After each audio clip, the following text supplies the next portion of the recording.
అనగనగా ఒక అడవిలో ఉదయాన్నే 2 చీమలు బయట కూర్చొని కబుర్లు చెప్పుకుంటున్నాయి.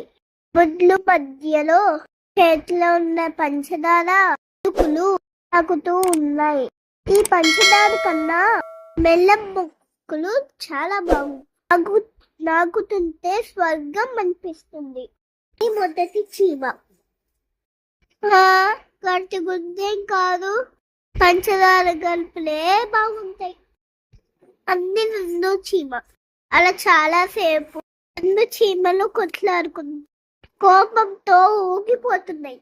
సమయంలో అటుగా వెళ్తున్నా వెళ్తా ఇదిగో చీమలు చూడడానికి చిన్నగా ఉన్నారు. మాటతో కొట్టుకొని చేస్తారండి. ఒక్క తొక్కానంటే విసిలై చేస్తారు. పోసుకొని కన్నంలోకి పోండి అని కేకలు పెట్టింది. పెద్ద పెద్ద అడుగులు వేసుకొని కన్నంలోకి వెళ్ళి మిగిలిన చీమలకి మిగతా తిట్టిన విషయాన్ని చెప్పాయి.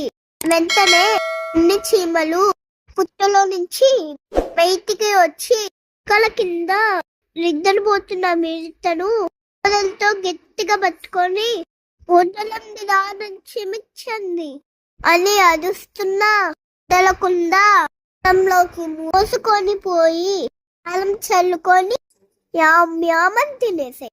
అందుకే మనకి అప్పుడప్పుడు చీమలు కోన్బోతూ అనిపిస్తూ ఉంటాయి. నచ్చినట్టయితే లైక్ చేయండి, షేర్ చేయండి, సబ్స్క్రైబ్ చేసుకోండి. ధన్యవాదాలు.